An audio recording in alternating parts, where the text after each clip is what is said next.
The Great British Pub. Oh, you work tomorrow night, eh? Our neighbourhood's living room. Yeah, man. Where victories are toasted, friendships flourish, and the world is put to rights over a pint of the usual. They got it up on the wall there.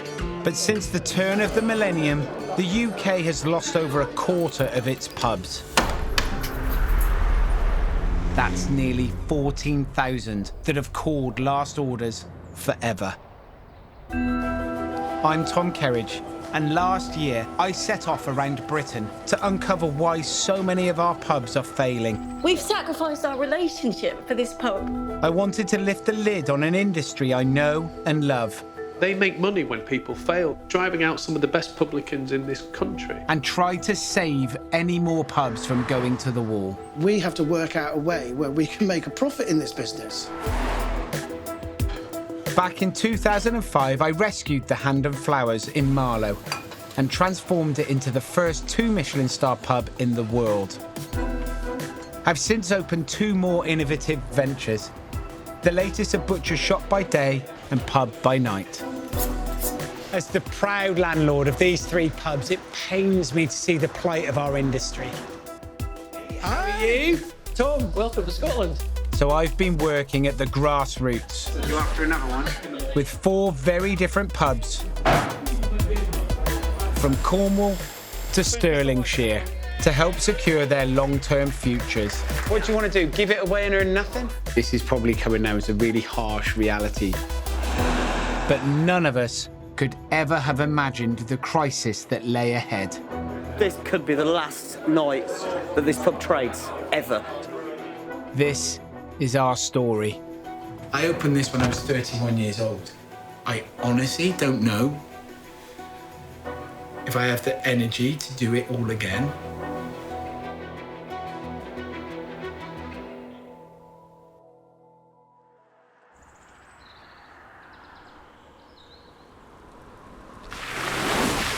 There's 3 things that I need to look at in pubs, for me, that make them really special. And that's the drinks offering, the food offering, and the actual ambience and the space itself. If you can get all of those things together, you have a recipe for success. But if there's one of those that's out of line, it'll be really interesting to see what's going wrong and how we can change it. So this is going to be a real adventure.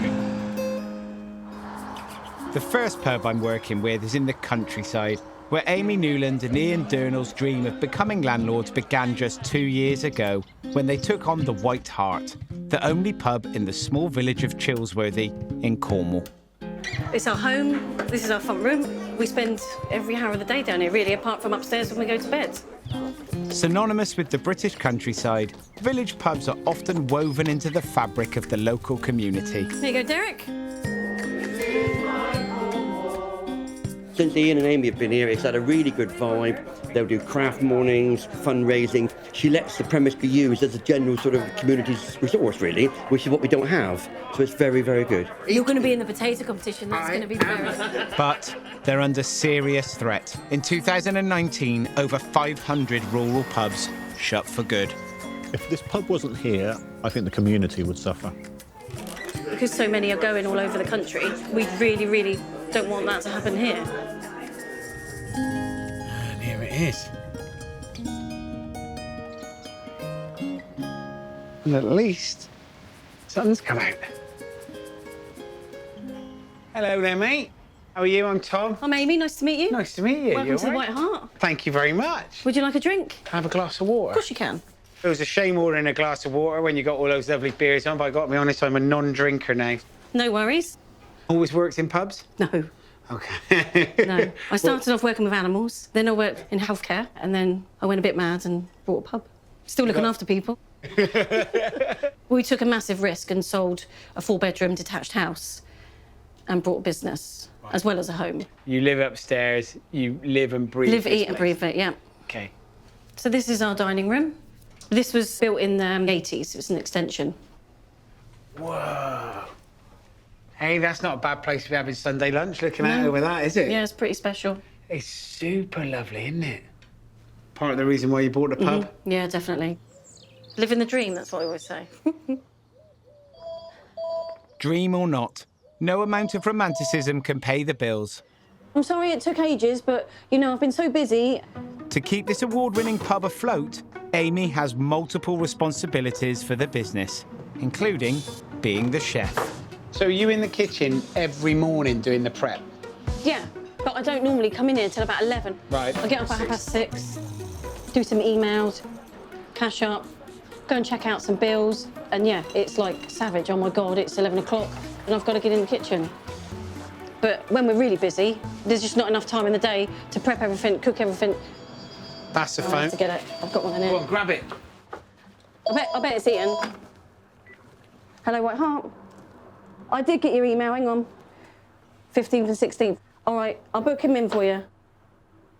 Cheers, John, bye. That's Ian's work. I've just booked him in for tomorrow, 2 days next week and 2 days the week after. As well as working alongside Amy in the pub, Ian is a commercial gas engineer. Me going to work brings a little bit more money in to make things a little bit easier. Why are they booking that through you? Why not through Ian? He's not very organised. Is he not very organised? No, he's got Or is bits it and you parts that's now. grabbing everything? Well, I know, but if I've done it, I know it's done. She's a very driven woman.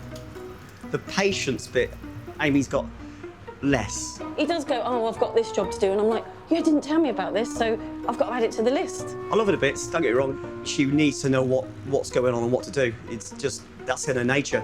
So that's going to make chilli, isn't it? Yes. So have you got any left for lunch? I might be able to squeeze a little bit for you if you want some. There goes the phone again. Thank you very much.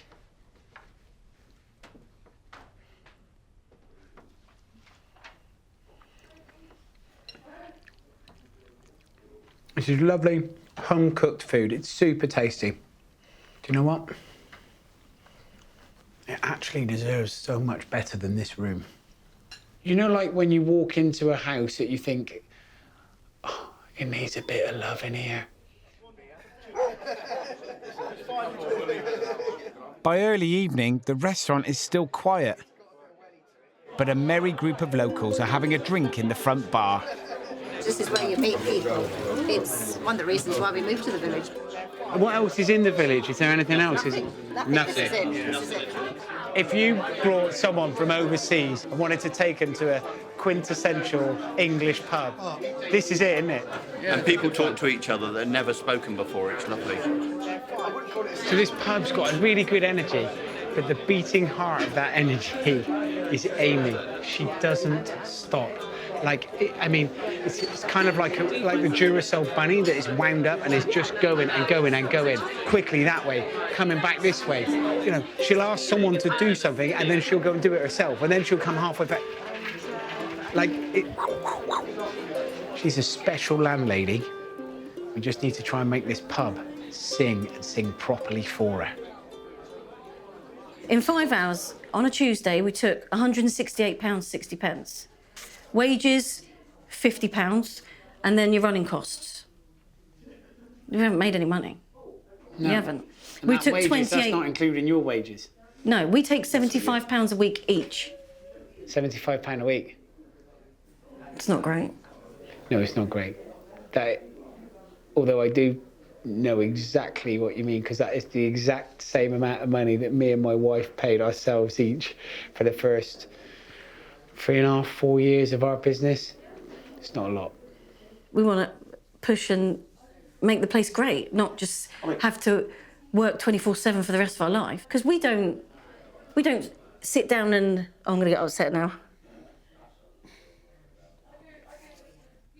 It's all right, Amy. But it's not. We've sacrificed our relationship for this pub. And he still ain't fucking making money. It's true. Yeah, but the thing is, we're still here. We're still here and there's a lot more people out there that really struggle. But you're not great. So, No. I mean, with all due respect, Ian, it's not enough. It's clearly not enough. Yeah. What you've done here is you bought into a way of life, but that way of life is not exactly what you wanted it. This building has become your social life, your business, your works, like everything, and the whole thing's become a great big mess. You have to start unraveling it. You've got to delegate more. You've got to let people get on with stuff. And then it'll be easier for you to deal with in an emotional point of view as well. I think your dining room doesn't need to be a dining room. I wouldn't eat in there. Really? That front bar, that front room full of locals with a fire on and whatever, it really is wonderful. There's a great atmosphere and energy there. And you need that room to go around. Because we have thought about smashing a wall down. Make it warmer. It is all about the view. If you could walk through the front door and see out that way, that would be how to utilise that space. I don't want to destroy the pub for it is.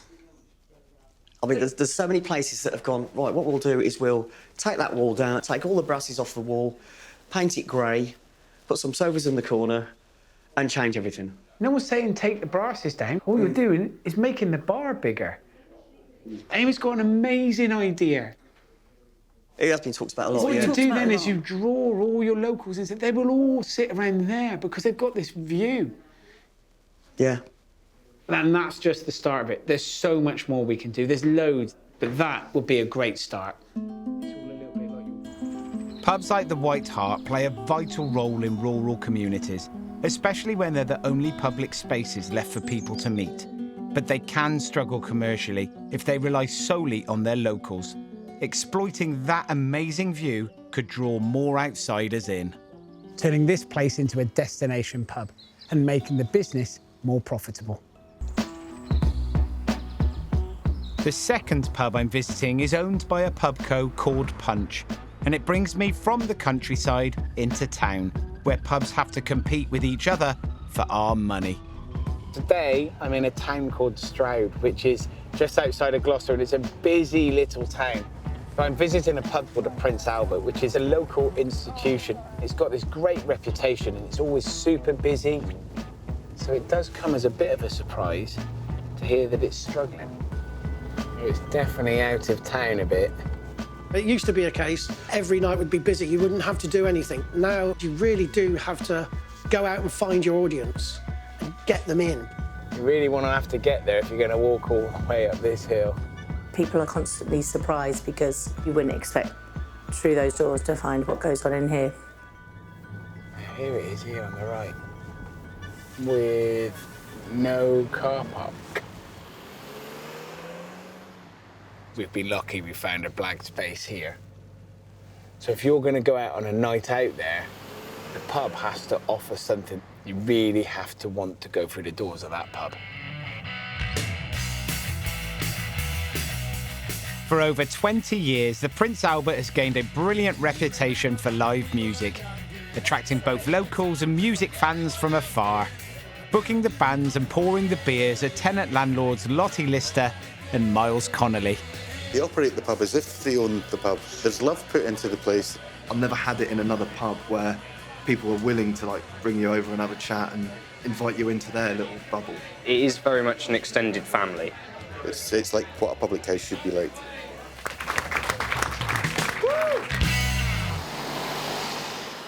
To the onlooker or the customer that comes in, it looks like we're a busy, thriving pub. We've got a good footfall, we've got customers coming in, we're selling beer, you know, there's loads of empty barrels outside, but at the end of the day, there's not much left for us. Well, there's nothing really. On a turnover of just over 350,000, we made a profit of £3,000. Wow.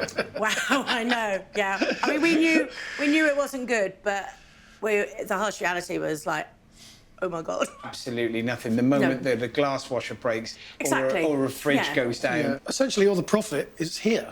The arrangement we have with the owners of the building is we're contracted to buy all our lager, cider and beer off them at an inflated price. A freeholder could walk into a wholesaler and buy it cheaper than we can. But in return, is your rent cheaper than this would be if it was in an open market? No, it's not. Right. Our rent here is 19,000. And last year, when we had our rent review coming up, we wanted to add extra £5,000 on. And we went, whoa, that's just not possible. They said, well, we've worked out how much money you're making. So the more you turn over, they go, oh, we'll put the rent up. We have nothing. We have no pension, we don't own property. We have to work out a way where we can make a profit in this business. Around 12,000 UK pubs are tied houses. a centuries-old system under which tenants or leaseholders must buy at least some of their beer through the PubCo or brewery that owns the building. My Tide pubs in Marlow are profitable, but I don't rely heavily on the sale of beer. In 2 of my pubs, it's all about the food. And when I got this pub, to help make it work within the PubCo structure, I came at it from a completely new direction. So many places, this place in particular, was sat empty during the day, not operational at all. So if I could turn it into a retail space and generate income, it could at least cement its place in the community. So it operates as a butcher's from 9 till 5, and then as a pub pretty much for the rest of the time. If you hold on to it, I'll move the chairs. OK. For Lottie and Miles, their thing is music. OK, got it. If you rattle it at the same time, it helps it tighten. So you've put stages up before, haven't you? Now I want to see how they make that pay. For tonight's gig, we're selling tickets. It's £10 a ticket. Right. And some have been sold in advance, some are on the door, and they get the door. So you get nothing? No. We don't make profit on the door takes, no. There are different setups. A lot of the time, we'll offer 10% of whatever we've taken that night. So if we've taken £1,000, we're going to pay the band £100. But that terrifies the living daylights out of me. You told me that you take £350,000 a year, but you only make £3,000 profit. That's less than 1%, right? Yep. OK. However, you're giving someone 10% of the bar take. You've got to pay good money to keep the reputation that we've got. And then also, they get a home-cooked meal, so we make a veg curry or a lasagna and lovely stuff from the Sometimes they farmer's stay the market. And then sometimes, as well, they stay. And We haven't got to the 2 free drinks we give them as well, each. OK. You're like the most wonderful, generous landlords around because you're making sure that everyone's completely looked after. And that is exactly the right thing to be doing, of course, because it generates goodwill and business and return. However, you're not looking after yourselves. We need to look at this.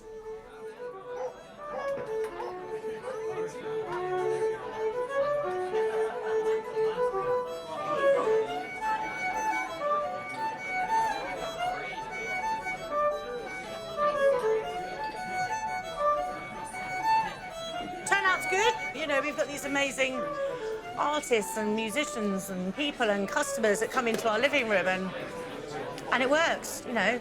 But just not maybe financially.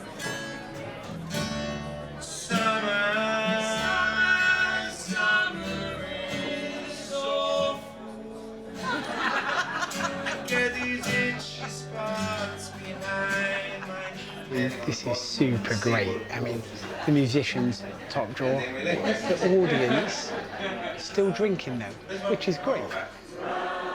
But as I know from 15 years of being a PubCo tenant myself, rising taxes and rent mean that margins are more crucial than ever. So first I need Lottie and Miles to make sure that they're maximising their profit from the bar. And so we rise again, rise again.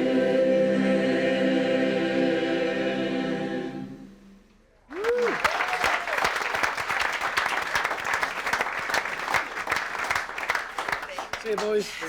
Good to see you. There's a couple of little things you could do before you next come back and see you. Firstly, could you monitor all the beer that we're drinking? Drinks that go to staff or drinks that you give at the end of the night, all of those I want noted You know down. how it works with a local pub? Leaky Steve, the plumber, will come and do a little job. It's not worth giving us an invoice. Give him a couple of pints. I give you an invoice every time. Oh, well, not every time. Lottie's paying the invoice, you're giving him free beer. So this is what I mean. Now, the next thing, look at the price of your beers, OK? What price do they have to be to make the profit margin that we need? Now, let's put those beers on at that price, not say a word to anybody, keep on as a trial and see what happens. We've only just put the Timothy Taylor up from 440 to 450. And it's still not enough, we know that. And we'd had the Grolsch on at 480, and now we've replaced that with Moretti at 520. So, you know, there's a... What do you want to do? Give it away and earn nothing? Because I'm not saying it's forever. Don't be scared. You've got to do it. Listen, what's more scary, that or not when the boiler breaks, not being able to afford to do it? It is broken. There you go. Trial it, because you're amazing people with a beautiful pub. We just got to make it so that you make a living. Thank you. All right. See you in a bit. Nice one. Come on. Back in Cornwall, Amy and Ian have already started to transform the dining room at the White Hart. They've taken out the dated carvery and are installing a posh new ladies' loo. Don't drop it, Ian. Don't drop it. Sometimes in Cornwall, the word directly comes across. Directly could mean it'll be done tomorrow. Directly could mean it'll be done next week. Directly could mean it'll be done in 3 years' time. Yeah, I'm not a directly person. Should we have a look at the plans? Yeah. Taking the wall out, putting a new bar in, it's going to be such a big job. Amy's had plans drawn up by local joiners Adam and Paul. So there's the doorway there. So you're going to get this view from this side of the bar right through. Once that wall's gone, it's going to be a big difference for you. Start next week? Well, it's Trev, we need to work out when we're going to do this. We need a time scale. All right, let's just say maybe we could be able to open it on St. Piran's Day, March the 5th. Yeah, that's quite a good day. 5th of March is quite important in Cornwall. St. Piran is the saint of Cornwall. There's lots of celebrations, so we really need to get it done within 6 weeks. We still don't know where the money's going to come from. It's giving me a right headache. Scary. We've had mixed views on the locals. A lot of them are really excited, but you've got a lot of people that really don't like change.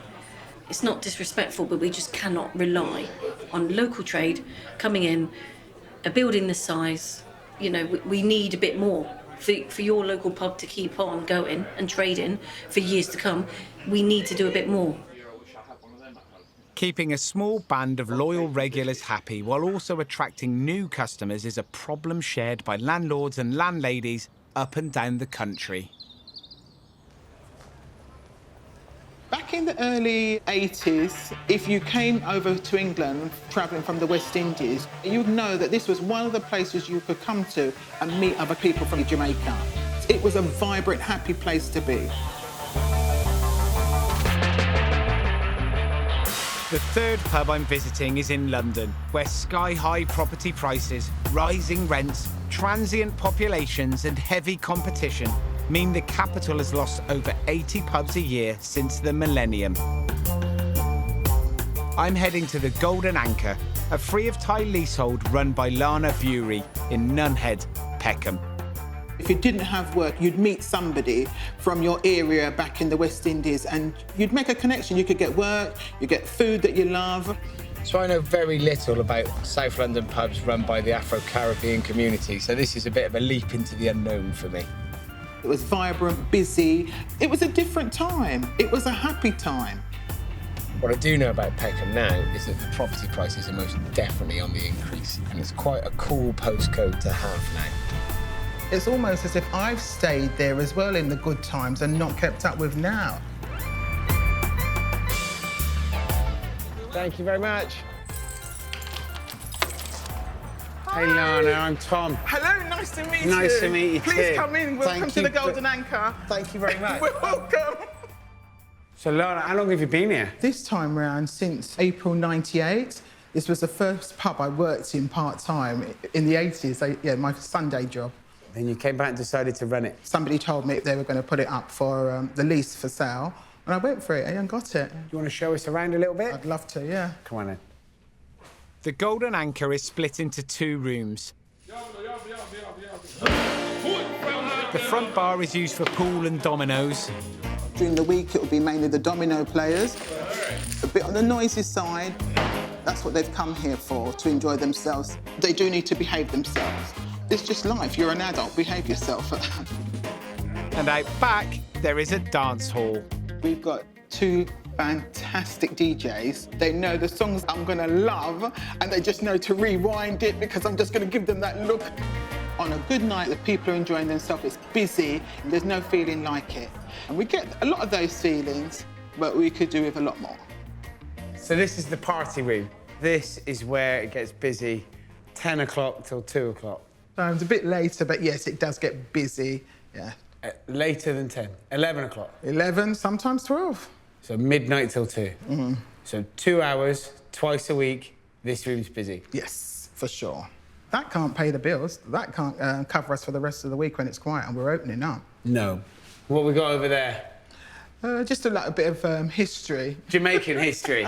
Yes. So you're Jamaican, British-born, Jamaican heritage? Yes, yeah. So Jamaican flags, Jamaican national heroes. Is it a Jamaican pub? No, and I don't like that. It's a pub. It's just a pub. It's just like a lot of Jamaicans come here and drink, and that's what we're kind of known for. And I think that's why we don't get a lot of other people come here. It's like it's a black pub. That's the thing we'll get. It's a black pub. It's a Jamaican pub. It's a yardie pub. And that's a Jamaican phrase. It's not used in a positive way. It's gangsters, you know, dealers and things like that.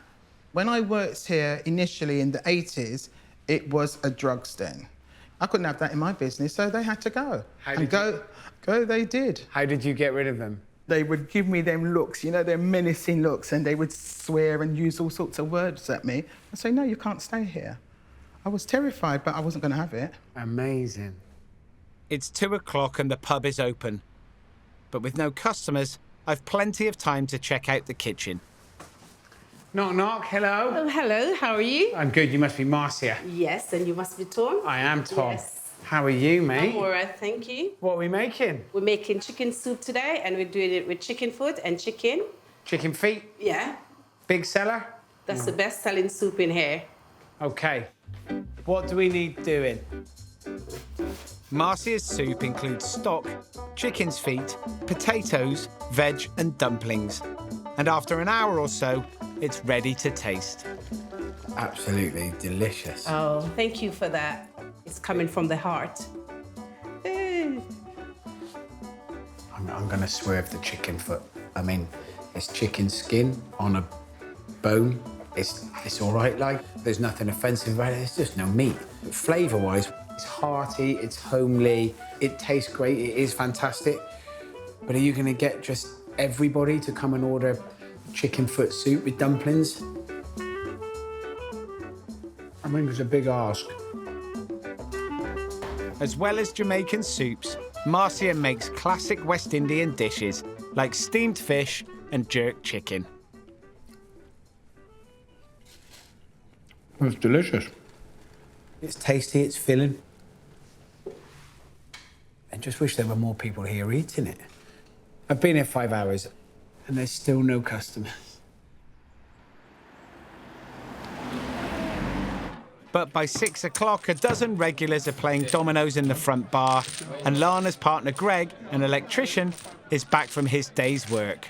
Second shift. Second shift. These guys, they come in every day, play dominoes? Yeah. Who's the best domino player? You teach everybody, so you are the best player.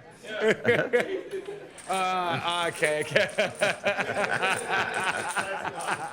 OK, well, I'm going to have to go and have a game and learn, I think.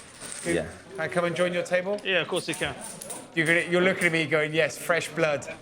Nice to meet you, Basil. Yes. Tom? John. John? George, I have absolutely no idea how to play this game. So that means you and him will have to buy us the drink. Is that right? Oh, you play as teams? OK. And if you lose, you'll have to buy. Have you ever heard of beginner's luck? What happens if I've got nothing with a 1 or a 6? Say a pass. OK, I pass. When a man is down, you keep him down. OK, so now you know I've got no 1s. Yeah, I'm gonna crucify you. Thank you very much. Pass. And that must hurt.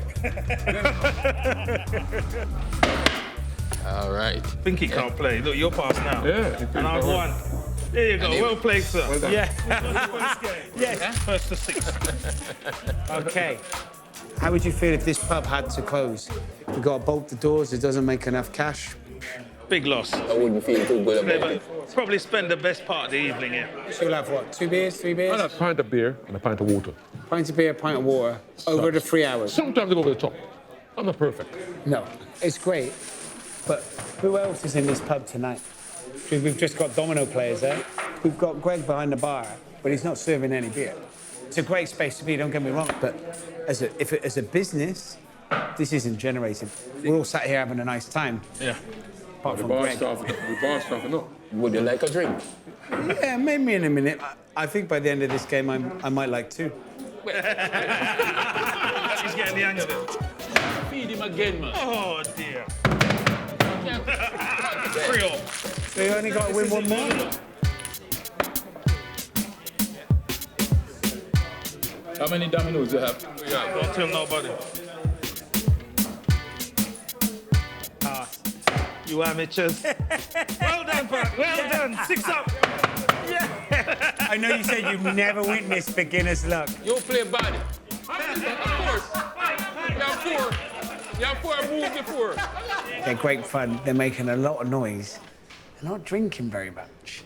No, and it's the same every day. But there are those that if they can get away with it, trust me, they would stay there all night and play on the domino table and they wouldn't buy a drink.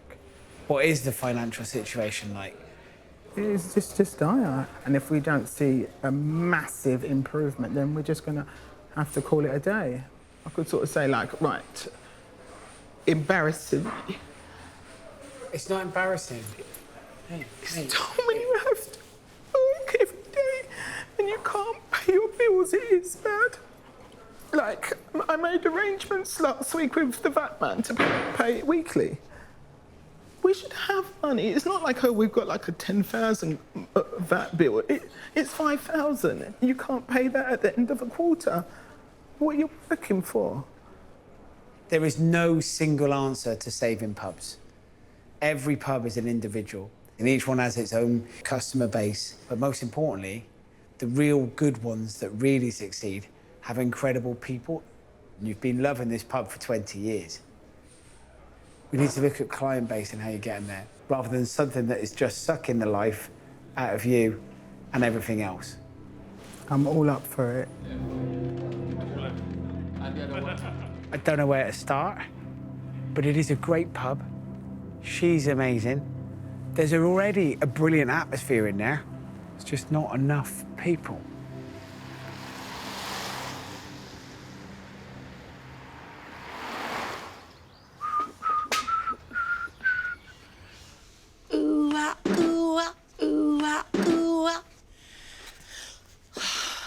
At the Albert, I think Lottie and Miles are too generous for their own good, so I want them to try a little experiment. We really enjoyed Tom's visit, and we've had a few long nights discussing things.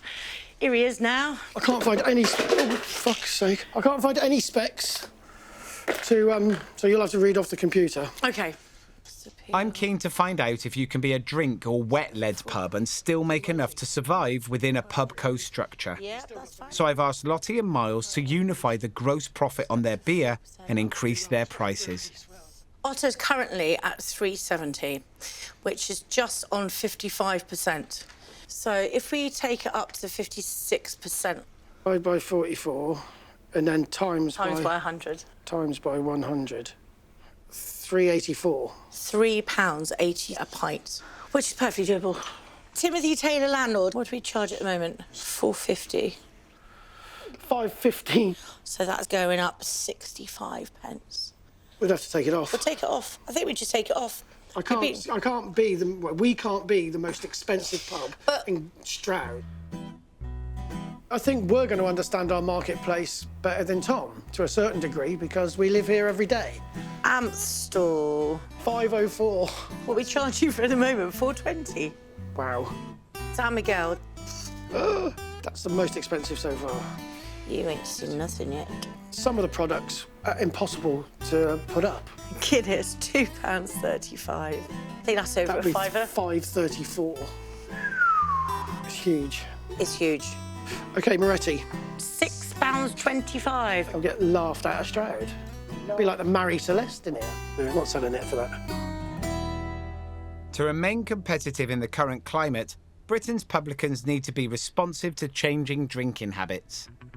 In the case of Lottie and Miles, this means buying in quality real ales and craft beers. But for them, that's at the PubCos higher prices.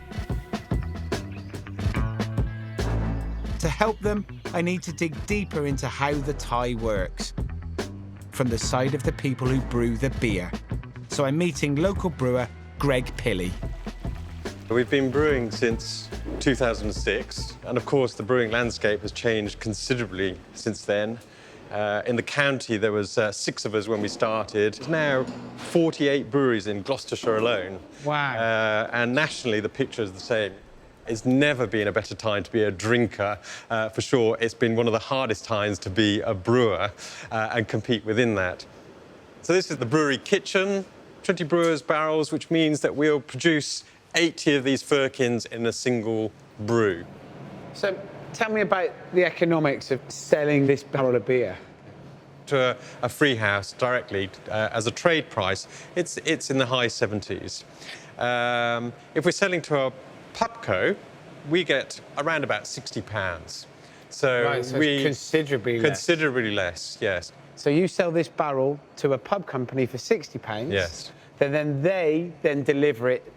We actually deliver it. Okay. The pub company doesn't have to do anything. We just pay them, or they pay us £60, and then they sell it on to their tenants at about £100. So they're making £40 for every barrel for doing nothing, and we're making about 10 for, you know, making it and delivering it.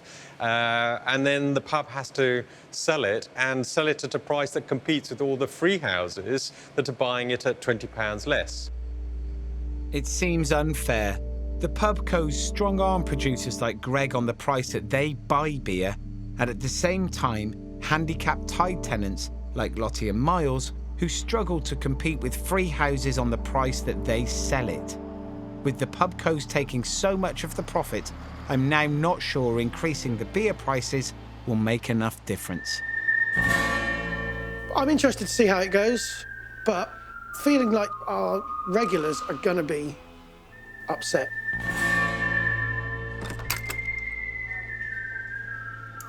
What are you having? Oh, please. Cheers, mate. $4.90. Yeah. That was quick. Yeah, it don't take long, does it? $4.90. Said, has that gone up? And I said, yes. And then he didn't mention it again. That's like, OK. It's just that simple. I'd have kicked off. Guinness, that'll be £5.20, please. Thank you. Josh has just been in and had a pint of Guinness for £5.20. Has he? Didn't notice. 9 of your English, thank you. Cheers, mate. Come on then, pay attention. £11.60. Cheers. Thanks, Osk. Not a sausage. A couple of the locals that I thought had noticed that the prices had gone up haven't. One of our locals just came in, Steve, he noticed straight away. He always pays with cash. So he's got his money ready to pay, and he's, bloody hell, that's 60p more than it was yesterday. That's going to be a lot of money to him. And the free house that is closest to us is down the hill down there. And he can get a pint cheaper in there. Fact, you know? I don't mind paying a premium because this pub offers something which you don't get in Wetherspoons, where you can get a pint for £3 or whatever. Bit of a kick in the shin, but what am I going to do about it? I'll still drink it and I'll still come here because I love the pub.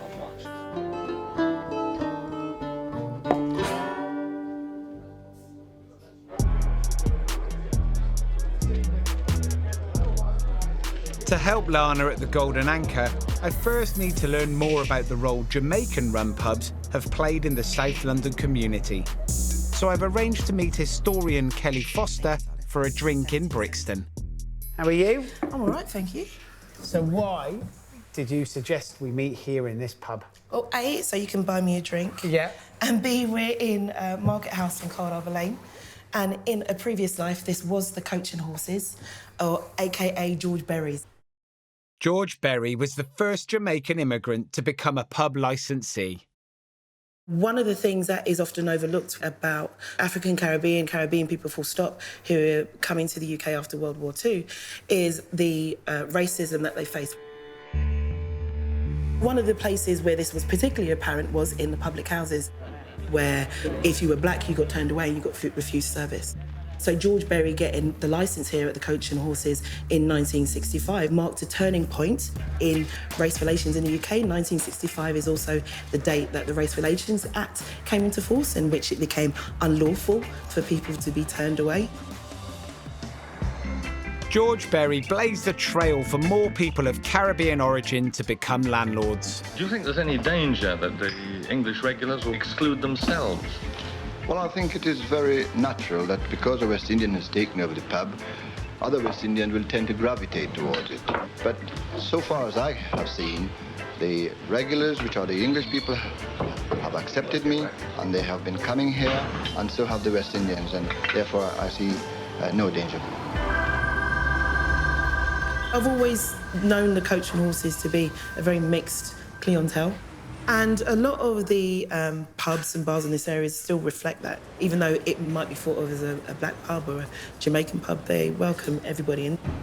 Caribbean-owned pubs in the UK brought a little bit of Caribbean hospitality and music. But one thing that we don't have in the Caribbean, however, is the ale. So those pubs have actually, they've changed, they've diversified and they've grown as the area has grown. Yeah, because if you're a pub that doesn't change in London, you're a pub that doesn't exist anymore. The Golden Anchor hasn't changed with the times. Real ale and craft beers are some of the biggest growth areas in the industry, and Lana sells neither. The first priority is making this room feel like a proper pub bar. You're not going to sell any beer in this bar without having any beer available. And worse still, they see an empty aquarium with a sign in it, and they're stuck to it with a load of "do not do this" written on it. So yeah, make all of that drinks bar special. Make it feel like you've got a full selection of drinks there, including a cask-conditioned ale. And then, your lovely dominoes players. They create their own energy and atmosphere, but that dominates your pub. People aren't going to walk in through that door if it's just full of dominoes players that sat at all the seats, so there's nowhere to sit. So we've got to be able to move these guys down there, but still make them feel welcome. Tell them you're creating a new space for them. We tried it in the summer and they revolted. OK, we'll go back again. Well, you've got to do it. Yeah, I have to. Yeah, it's my business as well. Yeah, otherwise this just isn't going to work. We're doing it. Yeah. Now the last thing that I need you to do is I want you to do an open house. OK, once this bar is looking lovely and feels like a proper pub, you're going to open these doors and you're going to invite everybody that you know. You're going to flyer. You're going to talk to people and you're going to get them through the doors. And you're going to show them what this pub is about. Sounds good. So when you get them through the door, we're going to use them as an experiment to find out a lot more about what the perception of this pub is and what the people of this community nearby want. So what we can offer them. Amazing. But it's only the start. At the White Hart, Amy and Ian have taken out a loan and begun work to open up the bar to that amazing view. But knocking down a wall in a 300-year-old pub is not for the faint-hearted. We're living in a building site now. There's dust everywhere. You just can't serve food in an environment like this. But we can serve beer. We've got barrels on the bar. They've put this up to obviously try and prevent as much dust coming over as possible. Behind the curtain is where all the work's being carried out.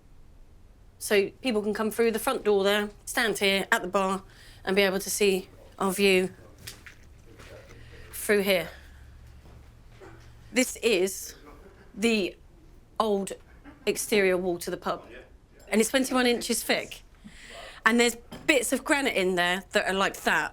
You know, to smash that out, it's a massive, massive job. Words cannot describe how much stuff is going on in my head. Because it's such an old building, it really has sucked away so much money. My paperwork pile is there, and I'm just going to get people all the time in a minute just ringing me up saying, can you pay me, can you pay me? I can't understand where the steels are going to go. And to the other end. So you've got to smash this bit down? Yeah. We have a deadline on when that bar has to be there. It's super stressful.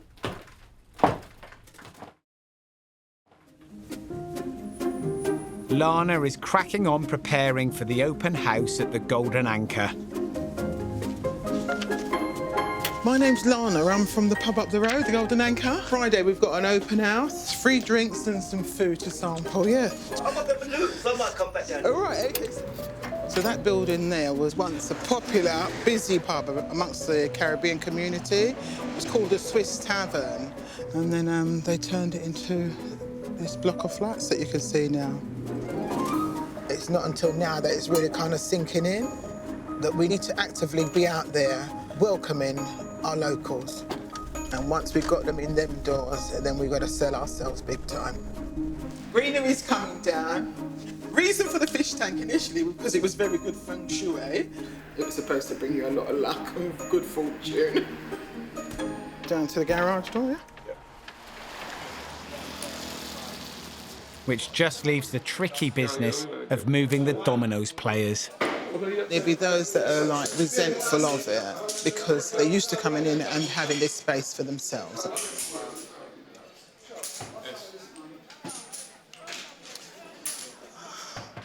Gentlemen, as if we've got a little bit of quiet, we've got a wonderful announcement to make. So what we're going to do is ask you all to move round to the other bar as a trial. Yeah, but when the crowd come in and we can... Well, maybe we'll have to stop the music. What about stopping the music and just let the dominoes play? And you can't stop the dominoes, so... I'm asking for your support in this because we've got an open house and this is the bar that they're going to be concentrating in. They're coming to see domino players and the minute they come, they push the door and don't see the domino players. Don't be like that now. You don't even come often, so...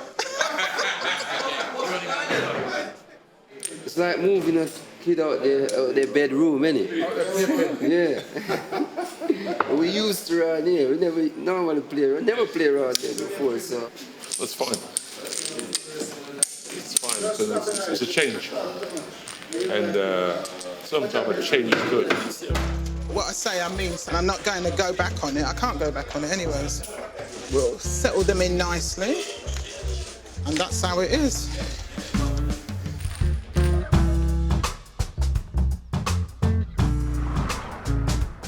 Two weeks have passed and I'm back at the Prince Albert. The beer price experiment is still ongoing.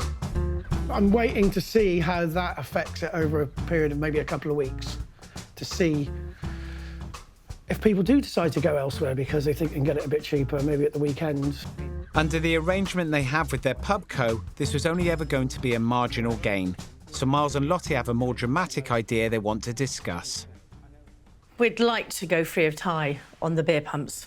We're paying too much for the beer. I mean, that's obvious. Now, there's a thing that's run through the PubCos, which the government have made available, that is called market rent only, MRO. The MRO means you come out of having to buy their beers, but your rent is the market rent, which on paper is going to be more expensive than the rent you're paying now. The rent will increase slightly because we won't be buying beer from them. We could go straight to the brewery and buy it direct from them. So we could go to all of the breweries we've got locally. Yeah. We've got so many good breweries. It would be better for the brewery and better for us. It'd be better for everybody. I'm not sure breaking free of the beer tie can be that simple. If it was, every tied landlord would go for market rent only. I need to find out more. So I've arranged to meet the man who campaigned for this legislation in Parliament. We need action now, not just to assist the thousands of publicans and safe pubs, but also to provide a boost to local and the UK economy. Formerly a Lib Dem MP, Greg Mulholland now chairs the British Pub Federation, which campaigns for the interests of tied tenants. We're meeting at a pub in South London, where landlord Dave Law has been trying to get out of his beer tie. So I'm working quite closely with a pub called the Prince Albert. The operators have been there 20 years plus. If they were to look at the MRO, how could they achieve that?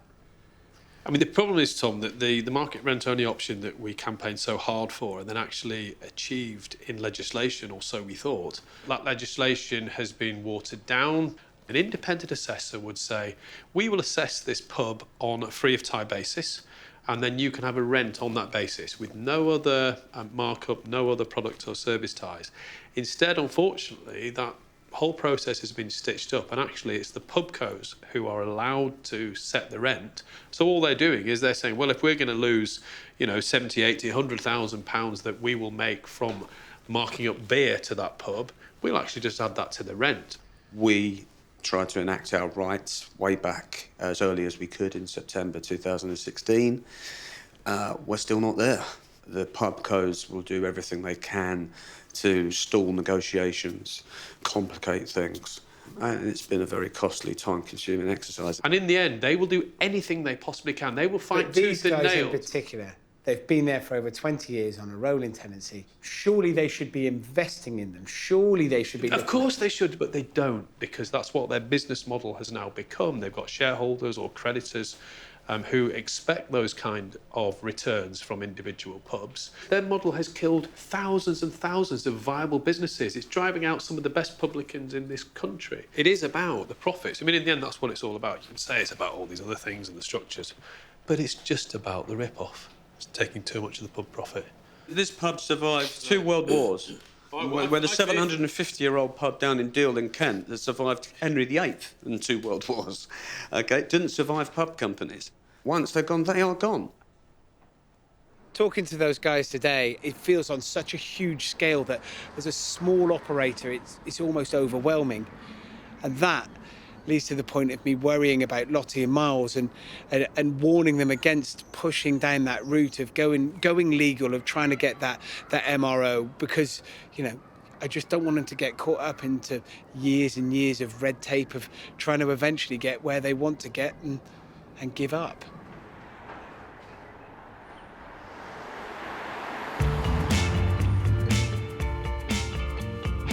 I'm back at the Golden Anchor for the open house. Lorna! Look at this place. It looks like a pub. So when did these come in? Yesterday. You got a stout on as well for your stout lovers, and a real ale. And the Domino's has gone round to the other bar. How's that gone? Not too bad. We had a few that stopped coming. Right. Yeah, but, you know, that's life. So tonight, an open house. You've got people cooking. Yep. You've got staff coming in to set up. Yep. You've got bits and bobs going on. Mm-hmm. What can I do? That looks lovely. Well done. Coming through. Tonight is all about drawing people in to find out what they look for when they go out. I hope you're ready. Always ready. Always ready. Yeah, You're always ready. With so much choice out there, competition is fierce. You want to know everything about them, their pub habits, and why they have or haven't been coming here. And will they be coming back? That's a big question, eh? By 6 o'clock, a few people start to trickle in. That is a pale ale. That's another pale ale. Oh. It's early doors. You know, it's just that after work time. And there's a lot of the normal faces, the Domino's players. What I like about it, right, you've got a variation, which is good. I tried this one.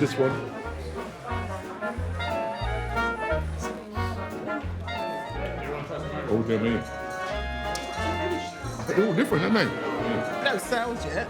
No sales? No. What are they drinking out the back? Usual. Heineken and bottle Guinness. But that's because it's the usual crowd. Yeah. Don't you worry, mate. New faces, the word will spread. Yeah, good. After a while, the old trick of free tastings works its magic, and newcomers are mingling with regulars. There's your samples. Yeah, they're good, man. The mango one's real good. Have you been in here before? No, we're down the road, but first time in. Lana's the landlady. These are your new 2 locals. Nice to meet you guys. So come here and I'll do the chicken and the bread. So do you come in here quite a bit? Not as much as I used to. What changed? I don't know, it didn't have that pub feel to it anymore. I think having beer on tap and things like that makes it feel more pub-like. Would you like to try the cast out? It's got a taste for it now, isn't it? The challenge for this place is a way of bringing new people in whilst keeping the heritage and still offering something for, you know, the people who've been coming here for 10, 20, 30, 40 years. We have more people coming in knowing that there's a multicultural society, there is a great food, great atmosphere, and it will be brilliant for the area. Absolutely. This sort of pub is what Nunhead needs. The feedback from local residents tonight gives us a really good starting point for the changes we need to make next. Your pub this evening suddenly felt like we were in Nunhead Peckham. It's a multicultural, lovely mix of people. Everybody having a lovely time. And that's what I so want and have wanted for so long. Whatever it was for all those years that they weren't coming through that door, crossing that threshold, you broke that barrier down this evening. Thank you. Bless you. For Lana to attract more people through those doors on a regular basis, she needs to modernise, while keeping hold of the special Caribbean hospitality her pub is known for. And today, I think that's definitely the route to go down. But there is still a huge amount of work to be done.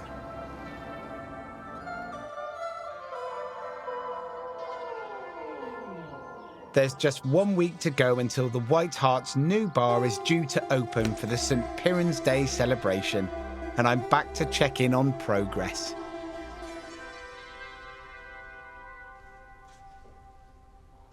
Hey, Tom, you okay? Hello, you two, how are we? We're missing something. Yeah. I mean, this is what it's about, isn't it? You come through, and that's the view. Steels are in. Acros are still up at the minute because We're taking them down in a minute. No, tomorrow. No, we're going to take them down in a minute. We're going to take them down in a minute. Yeah. Okay. It'll be fine, mate. It'll be fine. Stop worrying. And whilst all of this is going on, you are actually still open, aren't you? Yeah, of course we are. Yeah, we are, yeah. That is brilliant. And people love it as well, because they're like, oh, what's going on behind the curtain? And we've got limited drinks available, but everyone's accepted it, haven't they? Yeah, and they just have, said, it's just brilliant that you're open for us. And I tell you what, that's the difference between it being a pub company and owner-operators. Because a pub company would close it all down, redo it all, give it a facelift, open it up again. You've gone, no, because we still need to generate income, we still need to do something. We're still a part of a community. You're the only pub in the village, aren't you? So the idea of, you know, you still We still want need to open the doors for the locals. Despite the mess, the noise and the stress of the build, Amy has even managed to organise a pub quiz. Yeah, we're getting a few people in now. In the small part of the pub they can still squeeze people into. Thank you for coming in tonight. This is a charity quiz for men's mental health. So we'll be coming around asking you for money, but it's all for a good cause. And in the raffle is a part of the White Hart wall. Thank you. Everything is coming together. There's no food tonight. So Amy can concentrate on being this amazing host that's running around taking money for the raffle and for the charity and pushing people along and bossing them about. How long have we got a gap for? Because I need to go and get some raffle tickets. Probably one more round. There's a huge amount of work to be done. Can they get it ready for a week? Maybe. I mean, they'll be up against it, but you never know. If it wasn't for her, we wouldn't be open during refurbishment. In fact, if it wasn't for her, it probably wouldn't be open. Which country won the most weddles?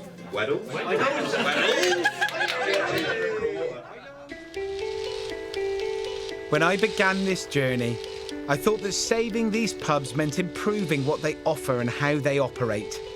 But this is only half the story. It's the amazing people who run our pubs that make them so great. And I believe they need wider recognition and support for the special role that they play at the heart of our communities.